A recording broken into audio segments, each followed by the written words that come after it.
ESL Pro League is brought to you in part by Intel, Gaming Malta, Euronics, Mountain Dew Game Fuel, CS Money, MSI, GGBet, and America's Navy.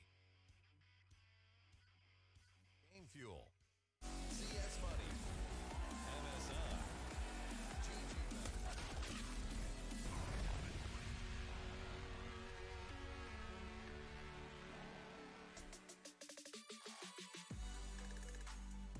Now, these two have quite the unique, intertwined history. Now, head-to-head, yes, it does sit towards one side, and I'm sure Chad will elaborate a little bit more on that in a moment's time.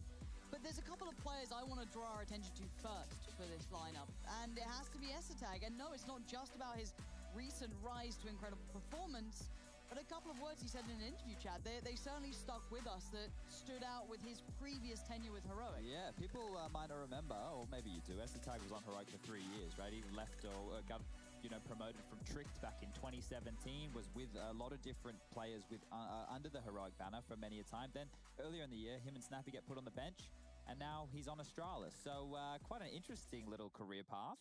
Yeah, not a bad little pickup, right? It looked like astralis had kind of fallen into the shadows, right? Like, it was a bit unfortunate because we saw a bit of potential before, but it never seemed to go anywhere. But clearly in astralis, he's found a good home. But let's remind ourselves of that little clip that stood out to us that I really want to remind you guys at home about. We're here because my mom always used to get the question, what does your son do? You know, in any kind of scenario when she would talk to strangers as well in the shop or whatever she's been doing, she would get the question, what does your son do? And she would say, he's a professional Counter-Strike player. And the other person would go, oh, is he playing for astralis? Right? And each time she had to go, no, Heroic. Oh, who?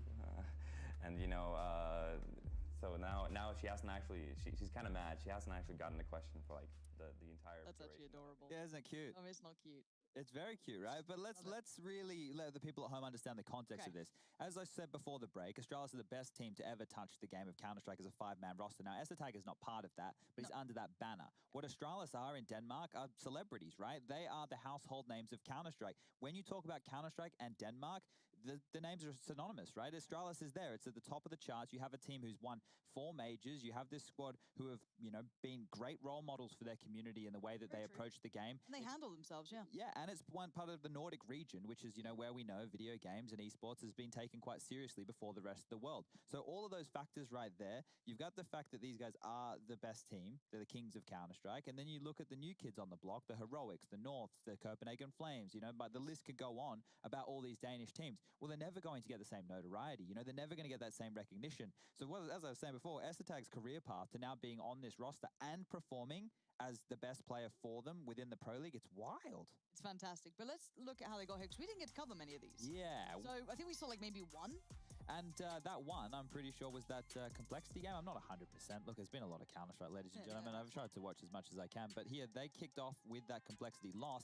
And that's when they had Bubsky playing instead of astralis, the man that we were talking about. Yeah, and that game right there was 2, I believe it was 19-17 overtime games back-to-back, with complexity picking up a massive victory. But then you go down the list, right? You look at them. Well, then astralis comes in. They handily beat FaZe. They go up against Vitality. They only dropped Vertigo, which was Vitality's best map at the time. They go up against Mouse Sports. They dropped Dust 2. Well, you know, I never really was in love with the Dust 2 of astralis anyway. You continue forward. They easily beat NIP, the team that knocked them out in the quarterfinals of Cologne. Right? That was the 16-6, 16-7. Fnatic, they take them down. They lose Inferno. Okay, not too bad. And then Spirit was one of the last matches they played. And that was a 2-0 as well, a 16-7, 16-10. So on the trot, since astralis has come to play with this roster right here, they are 6 in a row, right? And within the Pro League groups, it's round robin best of 3 between 8 teams. So that means you can play a total of 7 matches. They won 6 in a row, and that's all since the addition. Obviously, Glaive coming back from his time away, his hiatus. Things within this team, they're looking good, but that's only a sample size of 15 maps of Counter-Strike. You're spot on. It's not everything to pull through, and I know our focus has been towards astralis to start with, so let's flip that focus a little bit and look a little bit closer towards Heroic, because as I said, we've been able to talk about them a great deal because of their Cologne run, you know, obviously the I guess awkward scenario with the coaching coming through just after the back of that. And it did cost them at the start of the season, I feel. It definitely left a mark. It was for these younger individuals, right, having to be under a lot of public scrutiny with the Hunden situation. And we have to talk about it. You know, it's the elephant in the room. He will not be in the server with them. He's staying with the team. He's able to help them prepare here. But when they kick things off in the Pro League, that was so uncertain. We have absolutely no idea what they were going through. Kadian's given us some words about, you know, the work ethic that these guys have and the fact that they've been able to pick themselves up. And then towards the tail end of the Pro League season, they picked up some very, very important wins, right? You look at their run. It started off with a loss to Ents, right? We're like, well, we didn't know where to put Ents. Like, wait, is Ents now Is Ents back sick? in? Like, we didn't know what to think about that. The clone champions. And then they lost to Ago, and we're like, yikes. It's the other way. The Hunden effect is actually a very big one. But then, as the, you know, picked up speed, they beat G2, they beat Big, they beat Godsent. They lost to Na'Vi within that series there. But then, you know, they were able to at least get the wins on the board they needed. Now, they came towards the bottom end of their group. They still qualified for the playoffs, whereas Astralis came at the top. But what we need to compare here, Lauren, is the best Danish team in the world right now, and you can see with the rankings on your screen right here, is Heroic. It's not Astralis, right? We're touting Astralis, their history, everything like that. Well, Heroic, they are the best team in Denmark right now and probably considered one of the best teams in the world. And this is a matter of pride. This is definitely a matter of pride right now. Okay, we got the maps coming out. I just see Vertigo, I get happy. The bans make sense. Everybody would be expecting those. The picks, I wasn't sure where this was going to go because we have a 5-map pool that both of these teams are comfortable playing. Now, what I want you to remember me talking about was only those 15 maps that these two teams have played. Sorry, not these two teams have played. That Astralis has played with Esatag. That's all they have. There's not a huge sample size to look into. So we got Vertigo, Nuke, and then Train to be the third. What I find is quite interesting is Vertigo is the map where Astralis, they've only played it once and they lost it. That was to Vitality. Okay. So you're going into a bit of a black box if you're Heroic, in the sense of we only seen them play it once. We don't have a lot to dive on into. And it's almost seemed to me like a little bit of a punish pick. And then you have map 2, which was Nuke. Now, I think Astralis are crazy. I know they're currently 5-0 with Esatag and the team on Nuke, but going up against Heroic, the little fakey boys with all their good mid-round plays and how good we think they've looked on Nuke in recent times, that's such a risk. Inferno hasn't shown to be the same Inferno of the past with Astralis. So when you look at all of those, you know, bits and pieces, I wasn't quite sure of where they were going to land with their picks. Overpass as well, they've only played that once. It was against Spirit. So looking at this veto, I thought that maybe they wanted to go with Train within the first phase. Okay. It's a map they've been picking and looking very strong on since the addition of Esatag. But no, they've gone with Nuke. They're sticking to their guns. And right here, I think that's fantastic. 2 Danish teams. You've gone Heroic? Yeah.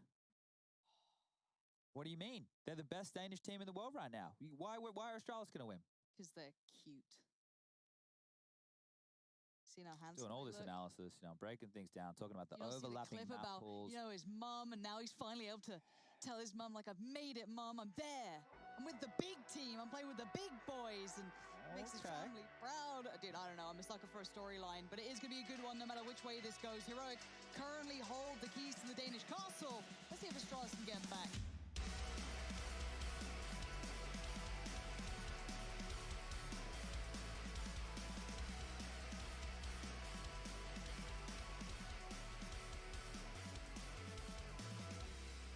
Astralis sticking with the same roster on their 6th series streak they've had towards the tail end of Pro League. Not making any changes. Zipak's not coming in. Bubsky not coming back on in. And, oh, speaking of going quite quickly, straight over towards middle. Mega's first bullet, first headshot. That's another one.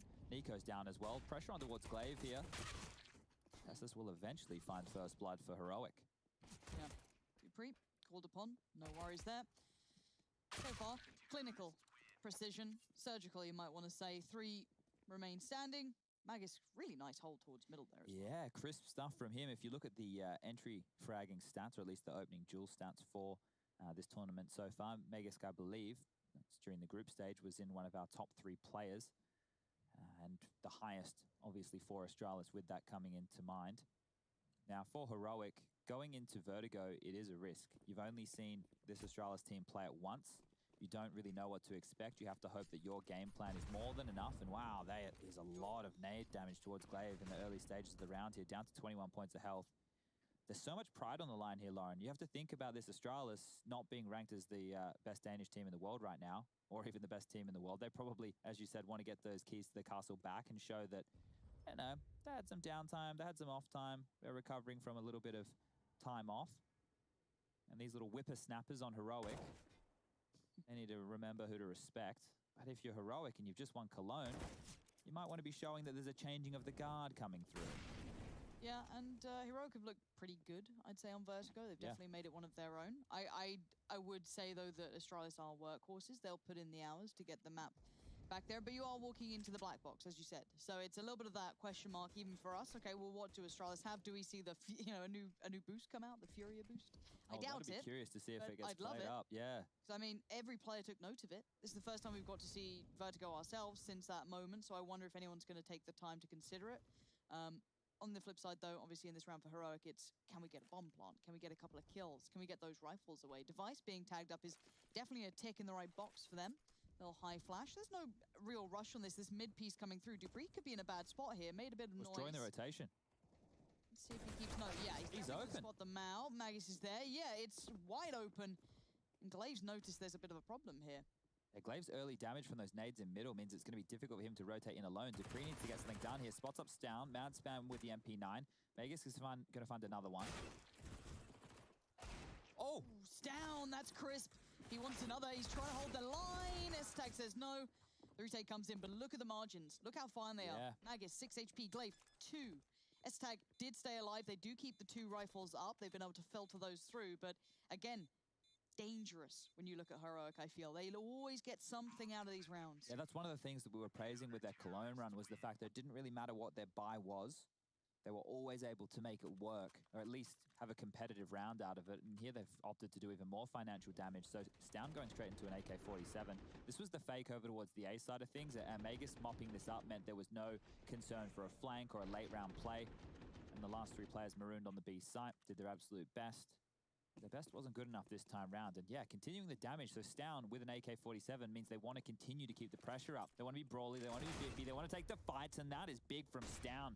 Dupree gets sat down on the B side, and he continues forward. Glaive gets his head ripped off. That is so potent from Stown. That flash was so well placed too. But it's going to be on Magus. Nice little first, sprays in, expecting the second. He's equalized that, but look at the buy. Still left for the T side. There's the danger man gone, though. That rifle removed suddenly swings this back towards Astralis, even though it's going to be a costly round no matter which way you want to look at this. Oh, I thought it was an AK, maybe. No, it's going to be the UMP. No armor on Tessus either. He's dead. Feel like that may be the case. Yep, there's the call, no rush. Doesn't waste the opportunity. And there's the delivery. So yes, again, costly. But Magisk is being a very, very imposing character early on. Was it 8-1? Yeah, 8-1 right now. And I think the double kill that S-Tag got and Magus got to slow down this B play was everything. Because Stown, bit of a can opener on this B site. Turns the flash, takes down Glaive as well. And you'd think that'd be enough. But look at the cleanup crew. They're in the right position at the right time. Multi-kills to save the day. Bomb not getting planted. Money will be in a less than ideal position for Stown. You can see he has the Galil. Cadian's brought out the AWP. What was that? Oh, it's a leg shot onto Device. Yeah, there's been a bit of a trade out early on. Nico's taken a fair bit of flack, as is Device. I guess benefit always going to be, hate to say it, but low HP, at least you got the AWP. Does have a lot of utility. Might want to try and invest that if he feels a little bit more pressure, but for now, Stown. Again, as you said, can opener. Just slicing through it. Cadian loses the battle. Dupree's on it today. That's going to be a very dangerous combination of him and Magus both having a very strong matchup. Nade again. However, map control hasn't been fully released yet. The T-side's still vying for this sort of stairwell area. They have got the AWP back as well. Yeah, it's the mid-rounds of Heroic here that we're going to keep our eye on. We call them the fakey boys, and that's for a reason. Once they take some territory, they're normally able to run their opponent for a little bit of a loop, but this time, not a huge amount being gifted to them in the early stages, having to fight and claw through for every part. The low HP on Nico is one I want you to keep your eyes on here. Has been able to pick up the AWP to make himself as potent as possible, lining up their smokes now. 3 players over towards this A side of things for Astralis. Device trying to look up and over. Gonna drop their nades now, see if they can get any damage done. Molotov's good, 27 seconds left. Nico's taken down 1, bomb's dropped. Magus with another multi. Where is he pulling these out of? These are really high pressure scenarios, but now Glaive can be called upon. The 2v1 as Nico does have the AWP, but he's going to have some close range battles. You know Glaive's close. He's seen where that molly comes from, but he's still so focused. Swings out, they're both facing, not going to let it slip away or get too dangerous. Another costly round, but 4 rounds on the board for Astralis. Yeah, and a quick 4 as well. So Heroic have been dangerous in all of these, but you need to convert at some point. We're going to have the max loss bonus coming through because they did lose the pistol. Excuse me, as my voice is starting to... You okay? Yeah, I'll be fine. Just looks at me. It's just, it's going. Well, look, we've lost out on Rush today. Yeah, He's no taking Rush. a day off, so Chad's feeling a little alone. You know, his boy's out of there. And, I have some jumpsuits for Rush and I. I'll show you the photo, Lauren. Oh, okay. So, you know, they've been told to make some content. So what that means is Go Chad's well going to and truly play over the silly top. buggers. I really like dressing up. I'm not really There's into nothing wrong with Halloween it. and stuff. No, that's fair enough. We do have another gun round coming in, but I cannot wait to see that picture. If you could just ping that across, I'd very much appreciate it. Double ups out. We do have Dupree on the other, so that's going to be a little bit of a change up now. No real initial damage done. A bit of a chip away at Nico, but that's no problem. They seem very aware of the presence coming from the T side. This is a T side from Heroic that isn't just, you know, push up ramp, try and make the play. Glaive, Hello. too aware. Yeah, we've seen this before from Heroic. So Glaive being set up in this position is going to play spoiler on Burr up early. Molly. Oh, what? Nico. Head on a swivel. Glaive goes down. Another opening for Heroic. Molly to delay. Dupree now getting forced into the site. Flames everywhere. 3 Mollies down right now. CT's doing everything they can. And look at Burr up taking more space. Another headshot for him as, look at this, Dupree's going to get decapitated as well. Oh, that's so quick. So precise. And now the last 2 for the CTs, as these rounds have been a little costly. Wait, how? How has this happened? How is Device still relevant to this round? That's the bomb now loose. It is a 1v3, but the bomb's on his side. If he can somehow make this more dangerous, I'd be amazed. Nico has a smoke, right? And he's coming over now from the B side of things. If he just drops this over towards the Should ramp, be okay, it right? should negate Device. Now, there's no reason for them to pick just yet. 30 seconds left on the clock. No need to get ahead of themselves. They would want to take this rifle away. So you can see this almost like a CT side of retake smoke that Nico's just thrown on out. That'll take the line of sight the Device had out of the equation. Another smoke for Stound as well. So they can... Ooh. Oops. All right, they will be planting, and it's going to be on the elevator room side of things. So this means Device now has a couple of options. Save or go for a 1-on-3 that seems very unlikely to win. And as Mr. Consistent, he's going to tank that AWP and get on out of dodge. Heroic, their economy isn't built to go for the chase, but I would say that it might be worth trying to sniff him out because he was close. So you can see now Stound pushed down in towards the forklift room. And Device here over towards T-Spawn, just trying to hide anywhere he possibly can. At this point, Stound will have lost him, and it's going to be much more difficult for him to find where he's moved on off to. Going up that ladder room, he's going the wrong place. So AWP will be saved. Dupree has enough money to buy. Glaive, Esatag, and Magus, not so much. Device can drop across a rifle here if they want to go for a scrappy round. But Heroic there, that was all on the back of Borup. Well, Nico's entry, I suppose. You can see this little boost that they're going for. Nico jumps on up. Oh, gets the shot there onto Glaive. And then Borup pushing forward using that smoke to his advantage. Finds 2 key frags, and that's the round done and dusted right there. But you can see how much room Heroic were taking across the map on all fronts. And that's why we got into that awkward situation with the bomb going down to Device over on the A side of things. But they're on the board now, Heroic. And coming into today, we had GG.bet odds favoring Astralis. Now, I think a lot of that has to be put in merely on namesake. Yeah. We haven't seen these 2 teams go head-to-head in recent times. The last time they played was back in May. That is after basically a month, I would say it was, of Nico just joining this team. And they played 2 maps. One was a 16-14, and one was an overtime game. And that is after they just joined. Now, obviously, the roster for Astralis is different. They've had to bring on in some newer names for this 7-man roster that they are now rocking. So we get back underway. The guns are back out. They've been able to make a buy work. 2 M4s, a Deagle, a UMP, and then that saved AWP of Device. Lots of smokes, but no real Molotovs to work off as Dupree's taking a lot of space here. That flash will be heard from Nico. Very filthy angle that he's holding. Here's the danger man. All right, Device, this gets scary. Yeah, Tessus somehow finds that pick first. Considering the angle, that wasn't going to be easy, but he's done very well with this. That suddenly opens up a great deal of opportunities for the T side now. Esatag obviously was the one with the Deagle, so that side is looking a little lighter for defense, but Glaive and Magus are both here. Now, Esatag's getting a little cheeky. I guess he feels like he could try and maybe get some pressure, maybe even recover the AWP if he got very lucky. Look at all this space. They're not being fakey boys today. They're just taking all the room that's been offered up from Astralis and punishing them for it. The B-bomb site's open. Stound is going to confirm that in just a moment. The timing on this will depend on where Stown's looking as Dupree is coming on. That flash gives away Dupree's position. So on high alert now is Stown, and you know nobody's close because of that flash. And they might just go for the 4-man A save. It's not the wrong play by any means. Astralis are the definition of percentage Counter-Strike. You will see them whenever they know that a scenario is lost or they're better saving onto their guns to take a battle in another day, they will do exactly that. The chase from Stown is already here, so the play-by-play, Lauren, I think it's coming in one of these save rounds again. Well, the initial threat's been removed, but here comes the bigger problem. As I said, Stown. Now, they did get the AWP back. That's with S-Tag for now, but Dupree's going to get probably the next check here unless Stown... Oh, that's a freebie on Magus. Really didn't expect someone that close by. S-Tag trying to hold towards ramp. Getting on the other side. Big tag on him. S-Tag's going to push it. Oh, didn't get anything out of it now. All guns lost. Great chase from Heroic. Yeah, and they did that very well, containing Astralis there towards that ramp position. Taking those weapons away, you can see what that's done to the economy. It was the $1,900 loss bonus coming on through. So the most money they had was Magisk on 2,200, and they've actually opted for the 4-spy. So not wanting to just take the save, get the 2,400 through, and go for a bit of a lower gun round situation. They want to continue to tussle for the early economic control. And if they lose this round right here, they will have to take a save in the next, and that's going to allow Heroic to tie things up. And we don't really know where this sits in the map pool for Astralis. All we know is with S-Tag, they've only played it once, and that was a loss to Vitality, 16-9. So a little bit of a punish here from Heroic, but they need to play their game, and this is going very well against the 4-spy, finding another opening over towards B.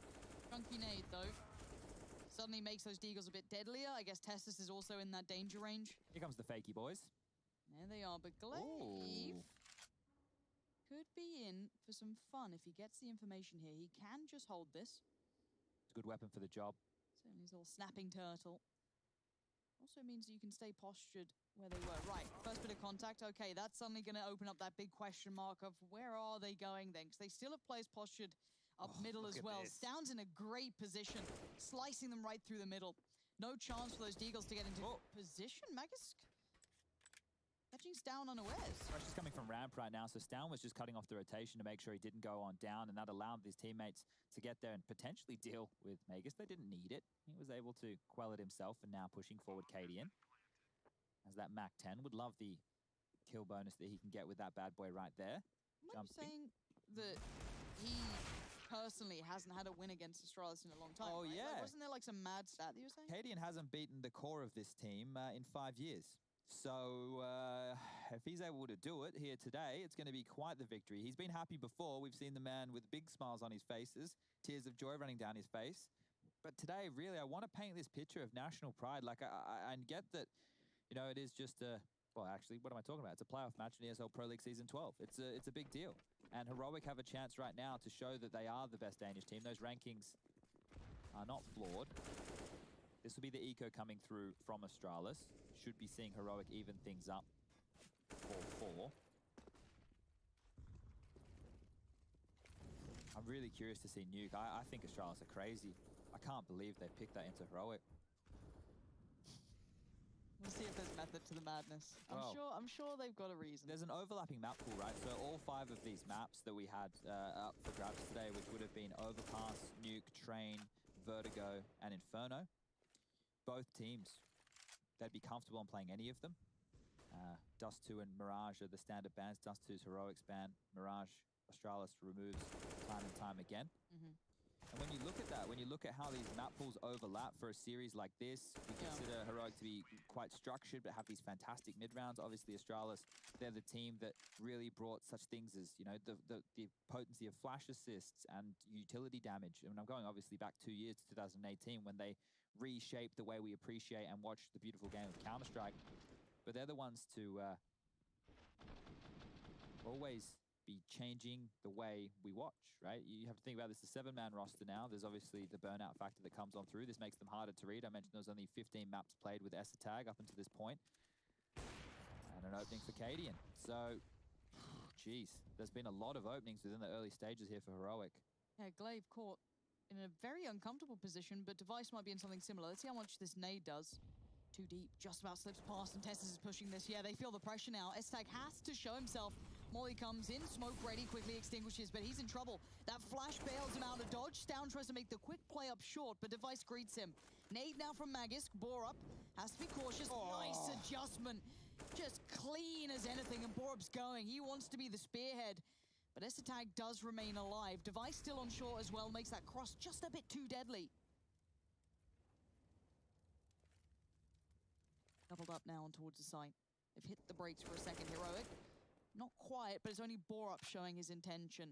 So far, Cadian staying calm and slowly building presence. It's going to be tough for Cadian to clear this with the AWP. If he takes a shot on Device, Esatag will swing. There's the smoke. There's the flash. Device comes back out. Safe pair of hands there, keeping Esatag comfortable. Yeah, nicely shut down in the end. Yeah, well done by Astralis there. It got a little bit dicey after that opening kill, but they quelled that A push and they're able to post their 5th round. Yeah, just a bit of a freebie right there. You can see him around the corner, nade in hand. Money's great for Heroic. There won't be any worries here. This is the opening kill. Glaive with that full kit of nades, just dead. Easy as you like. Nade will fall on down, but Cadian will be well and truly out of there after finding that frag. Mac 10s, Lauren, 2 of them, Cadian and Borup. We're about to see a pace change here. This is going to be a quick one. I want to see some real speed. Let's go, Cadian. Let's see what he's got. Bounding out through middle. Needs to set things in motion, but he's straight through. This art? Is this a P90? No, it's Cadian with a Mac 10, upgraded to an AWP. The sights there's. The pace change was outstanding. You're done, Astralis. This retake is going nowhere, boys. And the key to this has been Heroic, you know, actually putting a bit of pressure over towards that B side of things in the early stages. So they know that there's pressure towards A, they know there's pressure towards B. They're doing the 2-man B lean at the start with 3 players to quell any A aggression from Heroic. And guess what? Heroic go, well, there's 3 parts to this map. We'll just run straight up the guts, go through middle, jump over the construction area, your backs are turned, your pants are down, and now you have to save these rifles. Our money's good, and they're hunting. Oof. Magus just about alive, 13 HP. Not Nico's much to got play this. with. Yeah, Nico's probably got the cross. Glaive might survive. Might being the optimal word. Yeah, no one else is close. Fine now.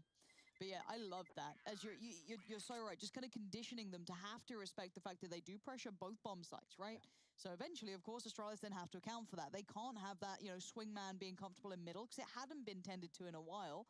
And then suddenly you got Mac 10s flying out there in the site, no problem. Wow. And now the guns come out, so they know that they've punished the economy here on the Astralis side of things. Dupree's actually purchased on in. He had 37, oh, he spent 37.50, gone for Kevlar and the M4.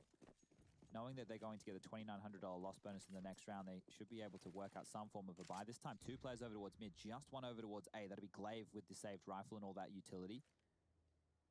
Dupree could be set into motion here with the flash from Esatag, so keep an eye on this. As soon as he jiggles spots, like there's the flash. They're pushing forward. Nice flash. Come out of it okay. The spray goes a little wild for the claim towards Tessus. Stown's there towards Dupree. Esatag's in the smoke, and Device with a banger finds Tessus, but look at Esatag still. Whoa, Stown's aware. They're gonna hear a little something. Oh, what? It's a flank. And out of nowhere, Magisk appears and Glaive shuts it down. That was mayhem. They called chaos and it worked. Wow, didn't even... How did Magisk get those 2? Yeah, didn't even have my eyes on that flank right there. So that was everything in that round, obviously, those 2 impact kills while they were dealing with Esatag in the smoke. So sometimes staying alive, ladies and gentlemen, is just as important as getting the kills. Because they couldn't leave that area. They weren't getting towards the bomb site. They couldn't, So I'm just trying to look back and see where Magisk came from. I'm pretty sure he would have pushed the ladder room because he was over towards middle in the early stages of this round. Let's see if anything interesting comes from this. Glaive now having to be a little bit more cognizant of that middle play coming through. But it looks like back towards kind of what we know. This ramp play coming up, that's definitely a spot, but Cadian lands the shot. Nade to follow in case there's a couple more, but also the AWP's going to get just shuffled further away, potentially towards the T side. Now expecting the flex over towards the other side. They've caught it. Stown is doing so well at this. Be it Glaive, be it Dupree, it doesn't seem to matter. He finds constant success as soon as they look for information on the other side. They need to close this one out cleanly here, Heroic. Their money, it's dipped on down in the last few rounds, so they're crossing their T's, they're dotting their I's, they're making sure that they're able to get all the picks they need. And well, as Nico jumps up, Glaive swings in, Magus finds another. Now we have a 3-on-3, so what I was talking about has just fallen apart. Didn't go with the standard group up, trade out efficiently onto the site, wanted to continue to deal with Astralis across the map, and that's cost them 2 members, and maybe even the round here as Glaive searches for more information. They've given up B at this point. He's pushing towards middle. Esatag playing a bit of a relay race. We'll pass that over and head over to cover off B, and then over towards A in a passive setup is Magus. But look at this. Glaive could be absolutely deadly. It was Magus on the flank last round. Could be Glaive on the flank this round. Magus aware. Good damage. He's already there, Lauren. And you're right, Glaive's made it just in time. What does he want to deal with first? Short? Why not? Spam again. Let's see what Glaive's up to. Yeah, look at this. Perfect timing. Execution up. Oh, Borup trades it. That's quite impressive, but he's down to 1 HP for that. A big sacrifice made. The bomb did get planted, so Esatag could really do with removing Borup if he could, but Stoun's going to be the man on the cross. If Borup can create chaos, that'd be great, but he doesn't need to. As now Esatag left in the 1v2. Tucked on short one, you can see him going for all the way around the world, and Borup has not moved a muscle. You can see him over by those sandbags, but it's just that pixel out of place, and Esatag has no idea. 1 HP is all he needs. Borup keeps this round safe. Yeah, and that should have always been Heroic's round. If they dropped that one right there, it would have been catastrophic, considering how they opened things up. 2 big kills. Got a little bit... I thought they were being very safe in the way that they were fanning out, looking for Astralis aggression. But Nico getting caught off with that timing. And that's a big kill from Borup there. If he didn't convert onto Glaive, he had already won that round single-handedly. Borup as well, after the group stage, was in the top 5 in terms of headshot percentage. It's not normally one that we point on out, but the precision on this kid, the robotic aim, that was one of the key storylines we were building with Heroic. Just a lot of talented youngsters within this team. And they're not youngsters necessarily in terms of their tenure within Counter-Strike. They've all been playing for some time. You've had Nico has played in teams like Optic and North. You've got Tessa's coming up through the likes of Copenhagen Flames. Burup's been on this Heroic roster for some time. Cadian's been in every team under the sun. And those nades, that is a huge chunk of damage. These Deagles become deadly now. Yeah, they're looking a little bit stronger than once before. Device going to be holding the cross here. Magus, the man from that round previous, has gone down, but maybe Device wants that mantle. And the molly's being thrown in, nades being put down. They want to try and clear this out safely, but those rifles might have to do the damage instead. Flashed up Esatag, goes on the play. He needed that second shot, and it just didn't land for him. And now Borup 2 HP has been removed. Glaive is still being a nuisance, a threat. And these three are desperately trying to jostle for a way forward, but Glaive's got himself a rifle. Yeah, this is dangerous. This is messy. Oh, he spotted the head towards Sandbag. They know that this is on the boost. And he's even found Stown through the smoke. Must be nice. Glaive, though, going to push on that. Maybe a little hap-handed, but felt as though the necessary steps were there. Spots out Nico. Got to be careful of Cadian now. He knows where both of them are. Dupree's Deagle. It's been in clips, it's been in highlights, and this time it's on the floor and it's useless. A valiant attempt again, 3 kills, good damage, but, you know, rounds on the board no matter what for Heroic. 6-7, though. How do we see this map at the moment? I guess we don't know Astralis' T-side, so it's hard to account for that. Yeah. But it feels T-sided. Yeah, and that's one of the things that we've been discovering with Vertigo, still the newest map within the pool. We're not quite sure exactly how it pans on out just yet, but the stats are leaning towards it being more of a T-sided affair. And now, not by much, right? We're not Still saying close. there's large margins, but on the T-side, getting those 8 rounds, I would say, is probably the starting point for a win on a map like Vertigo. Now, I think here coming into what is going to be the second last round of the half. I think Mac isn't actually there. It's got to be just a GIF at this point. What, you think he just plays himself there? Yeah, he's got it set up. He's just on loop. Maybe he never sleeps. Mac, please get sleep, mate. It's not right. Well, we've got Turn into Chad otherwise. Jeez, you don't want to do that. We've got the scores here for everybody. Magus with 16 kills, 9 for Esatag, 8 for Device, 5 for Dupree, 7 for Glaive. On the other side of things, 15 for Stown, 11 for Tessas, 8 apiece for Borup and Cadian, and then Nico with 6. 2 rounds left in this first half here of play. This is our last round 1 upper bracket match for the playoffs of VSL Pro League Season 12, the European division. Winner of this goes on to play big. Ooh, close round play.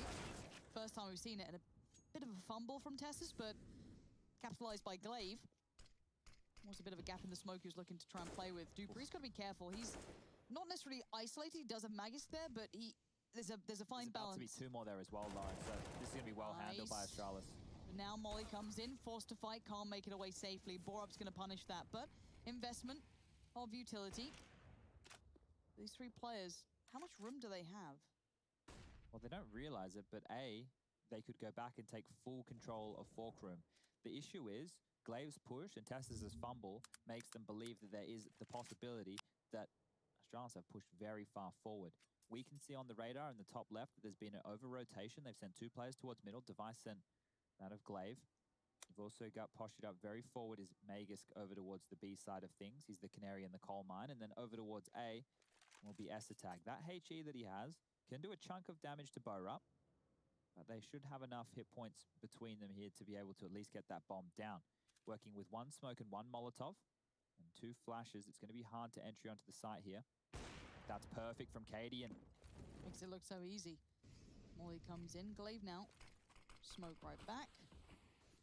Interesting smoke. He's actually denied the fact that he could try and Molotov off towards the site there. Yeah.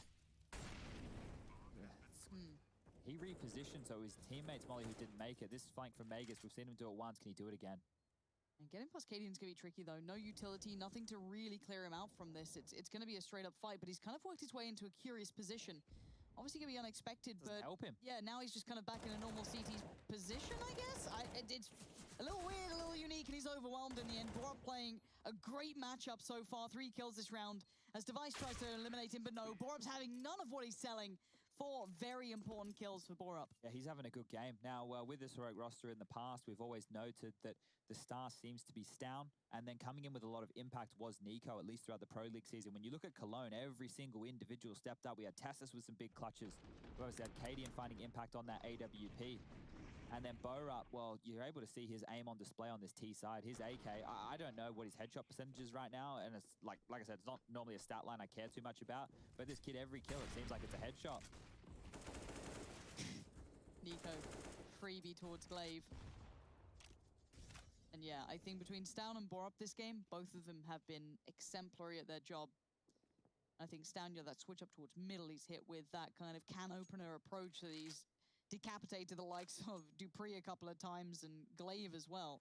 Oh, my voice is getting a bit interesting. It's almost like we've been talking about Counter-Strike a lot. Yeah, we like it though, Lauren, don't we? We do like it. Now, what do the 4 remainders do here? I don't see a way you can just play your normal spots. I guess this mid attempt, a little bit more aggressive on the other side to try and maybe garner some information or positions. But it does just leave Magisk. Yeah, they're gambling, right? They're gambling to hope that they've made the right call here to get a couple of trades. And they're great at taking space. I like some of the pushes that we've seen. That's made it more difficult for them to constantly be faking. That's one of the keys here to defeating a team like Heroic. But this utility usage is fantastic.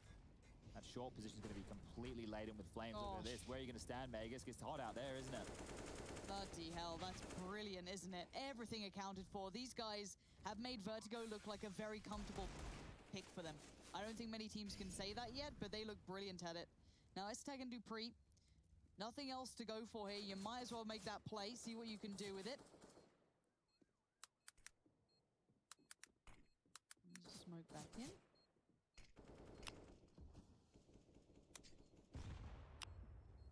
No offers being made, really. Those rifles keeping these 2 done. Yep. And there goes Dupree. And it looks like S-Attack probably going to be soon to follow.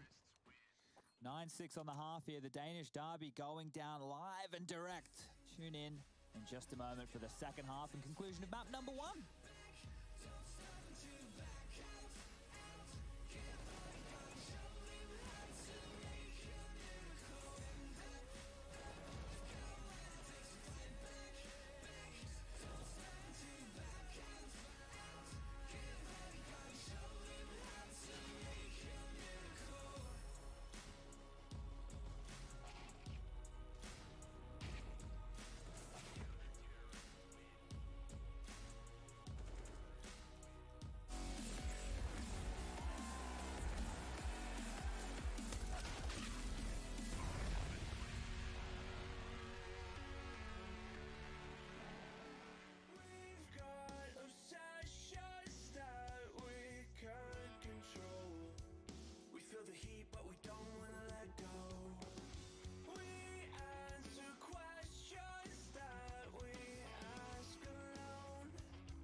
9-6 coming into this. Heroic are leading so far. We have seen their T-side, and we know their Vertigo is very, very strong. Now, what we don't really know is what Astralis can bring on their T-side. That's still a little bit of an enigma. We have seen a couple of goes of it, but it really isn't enough to truly understand how much work they may have done recently. So this should be eyes on Astralis. Let's see if that T-side has been refined and what they've been up to in those last couple of weeks, couple of days, maybe building a little bit more towards this T-side. Lots of utility here. This smoke from Magus being set up from spawn, a double boost over towards the wooden boards at B, and Stown's going to have a lot to deal with. Now 2 players over towards middle to rotate over towards us quickly to help him and Burrow. Here we go. Yeah, Stown though, completely unflashed, unfazed. Gets a 1-for-1 trade out, but Borup's still there, and he's actually doing pretty well for himself. Gonna slow them down, still buys time for the reload. Nice little swing from Borup, and they can't make it off the stairwell. Locked in, trapped. A nice idea, but the execution didn't come through as well as they'd like. Cadian's going to be in position to hear this. So he's hearing the steps up the ramp very, very quickly. Going to tuck in plain sight. They're splitting one up through the short position. It looks like it's slowing down from that of Glaive. They're seeing what they can find. Smoke will come out. Magus to sell this by himself. Cadian's forward enough to deal with this. If he goes down, we might have some problems. And now that Magus has fallen, it is just Glaive. There goes the speed up. Tries to run it all the way back. He wants to plant. That's all he wants. If he can get it down, it'd be a miracle. Borup and Nico are both there. Catching the cross. There's one. There's two. Nicely handled by Heroic.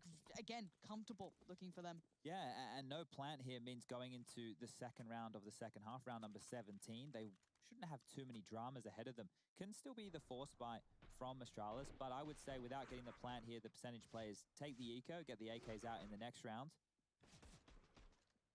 Score 10-6 now. Let's see how far in the hole they want to dig themselves. As if you're tuning into the fan cams, esl.gg/fancam if you want to join on in. It will be that save, a P250 in the hands of Attack. Everybody else just with the Glocks. And, well, let me explain this phenomenon to you, ladies and gentlemen. Yes, they've invested only $300, but what they can do by whittling down the clock, by taking their time, is allow Heroic to expend all of their CT-sided utility, their protocol nades, their deep smokes, their flashes for territory, their Molotovs to delay rushes. Now, the idea here from Astralis, they know they're probably not going to win a round like this, but they can keep it as costly as possible. Knowing in next round they get the $2,400 loss bonus, they will be able to buy AKs with light utility themselves, or if they want Galils to get up the full set of nades. If they can get a kill and a plant, that's even better. But the most likely scenario here is just wait for the CTs to drop their... Hello? Hello, hello? There we go. Oh, Borup, how much do you want, my friend? 4 kills. 19 to the name. I was having a look in that first half, and I'm not 100%, but I think Borup had like 13 kills, and of those 13, 11 of them were headshots or something. I'm not 100% on that. But he was looking very, very clean within that first half. Now, let's take a look here. Moving into the first gun round, round number 18, those AKs have come out, but the buy for Heroic is considered a bonus scenario. Nobody died. Everybody alive, everybody carrying through what they had. So 2 Famises, the 2 MP9s, they can be potent up close and personal towards positions like scaffolding and short. It looks like they're going for a mid and B lean, with Nico having the sole responsibility of locking down A. So stalling out Astralis early with their A-ramp utility. Stown is looking for info. This is a massive fight right here. He's got support though. Borup's right there. These are the 2 heavy hitters. So Stown and Borup on the same side is actually pretty scary. Dupree on the other side, mid stacked out too. CT side heftily investing into this. He gave up A. Yeah, no one's at A. I think they're looking for tells. Nice, clean enough for Dupree as well. 89 HP, gets to be quite happy with that. Now Borup is still here, so the information's retained. They're not too worried, but he's going to probably just find a bit more of a safe angle to sit in. Yeah, and look how much room Device has over towards A. The fact he's already pushed up short, he's got complete control now, clearing on off, he can see nobody's home.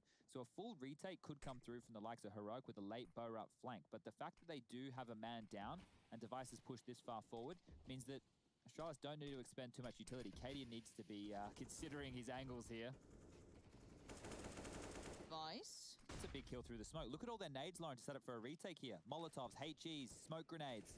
Oh, the nades fluffed there. It could have been a kill. That second one, yeah, you think about it now. Dupree's on only 20 HP after a little bit more spam came into play. But yeah, if that second nade had actually landed, hey, that's a 4v3 to start with.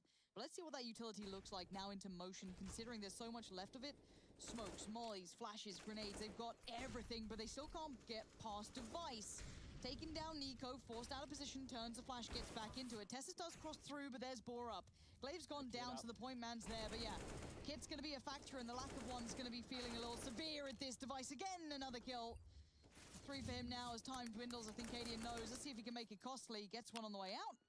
But the round will go to Astralis. Yeah, decent work there from Heroic. Everybody dying on the Astralis side of things. And check out their money right now. 3 players, only 3,500. Device and Dupree with a little bit more.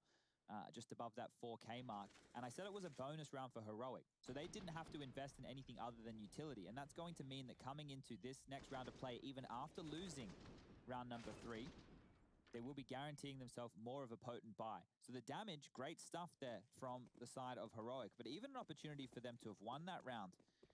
The retake did look a little bit sloppy in stages. A couple of missed nades and bad timings. No kit as well. And Esther tag almost finds the opening on Stown. Bit of damage done. Down to 74, has to put him on notice. And you can see the emission with some of these buys I was talking about. Device down to a Deagle. He's got Magus on a Galil. UMP in the hands of Glaive. And well, it looks like it's going to be a B finish. They want to go back to Borup's lair. I'd probably be avoiding that, considering how good these two